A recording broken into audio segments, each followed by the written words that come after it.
Have you ever hit send on an email and just immediately wanted to pull it back? Yeah, we've all been there.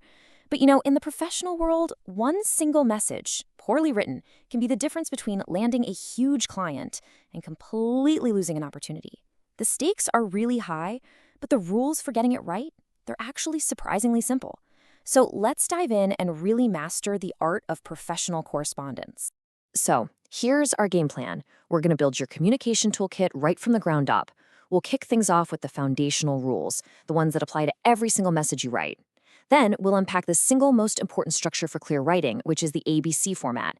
After that, we'll figure out how to choose the right tool for the job, how to adjust your tone for any situation, and finally bring it all together into one powerful, simple formula. Before the most effective writers even think about typing, they pause, they take a second. They're not just thinking about what they want to say, but how they want their message to be received. And that all starts with a few core universal rules that pretty much guarantee your message will have the impact you want. So I want you to just think about this for a second. When you sit down to write, what is your number one goal? Seriously, is it to inform somebody, to persuade them, to get them to do something? Knowing your specific purposes, without a doubt, the absolute first step. It guides every single word you choose from that moment on. Okay, let's break down these foundational guidelines because they are crucial. First up, you have to know your purpose. What are you trying to achieve here? Second, know your readers. Who are they? What do they already know? What do they need to know? Third, follow the correct format. A letter, a memo, an email, they all have slightly different rules. Now, for persuasion, there's a great technique called the 3 Cs. First, you capture their attention, then you convince them with your point, and finally, you give them a clear contact or a next step.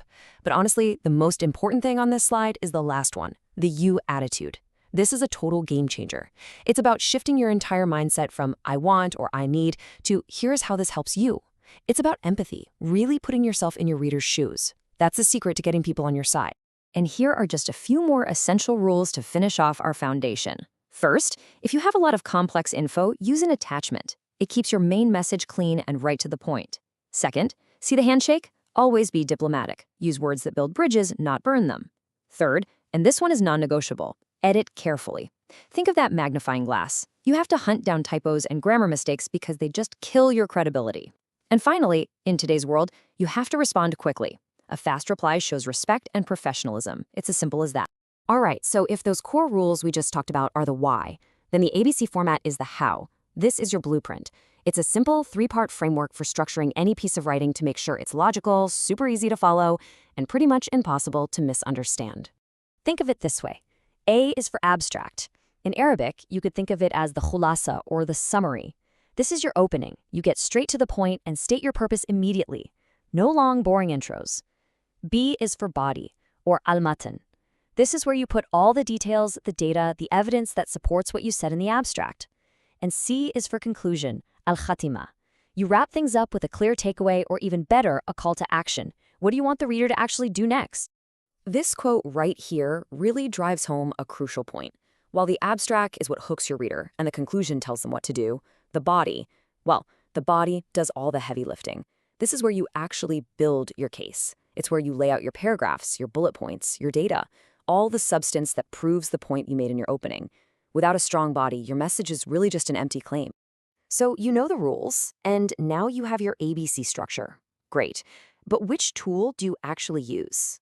Deciding between a formal letter, an internal memo, or just a quick email is a strategic choice. It really all comes down to who you're talking to and how formal the situation is. This chart breaks it down perfectly. Think of letters as your most formal tool.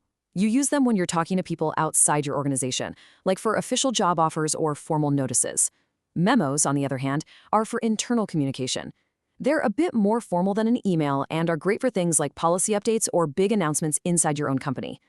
And email? Well, email is your everyday workhorse for just about everything else, both inside and outside the company, especially for quick messages and sending files. So you might be wondering, why not just send an email for everything? Well, there are a few key times when a memo is definitely the better choice. If your message is really long and needs a clear, formal structure, go with a memo. Same thing if you're including complex charts or graphics that might not show up right in an email. And for sure, if you're going to post a printed copy on a bulletin board or if the information is highly sensitive, a memo just has a level of formality and permanence that email doesn't. Okay, let's get into the really skillful part, tone. Believe it or not, you can use that same ABC format to deliver good news, bad news, or just neutral information. The magic is all in how you arrange the pieces and the specific words you choose. When you have good news, the rule is so simple.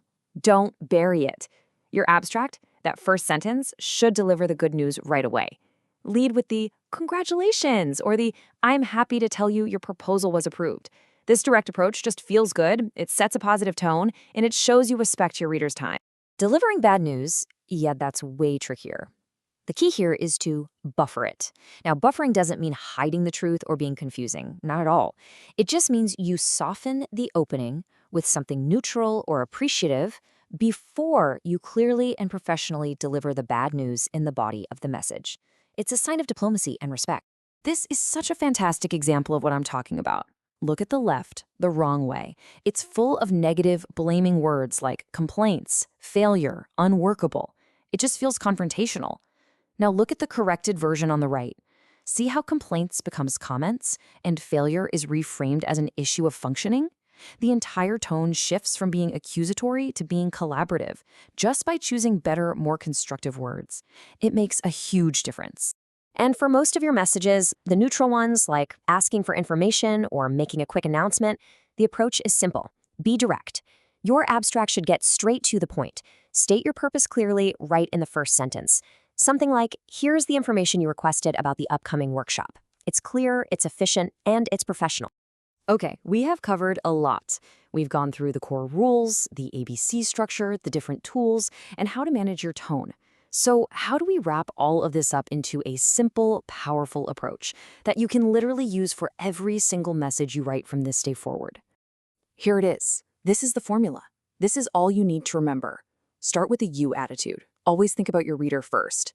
Then, structure your thoughts using that clear, abstract body and conclusion format. And finally, consciously choose the right tone for your message. You do these 3 things, and I promise you, you will communicate effectively every single time. So I'll leave you with this final thought. Think about the very last professional email you sent. Go ahead. Pull it up if you want. Was it clear? Was it concise? Was it correct? Applying these principles isn't just about becoming a better writer. It's about building your reputation as someone who is clear, effective, and professional in everything they do.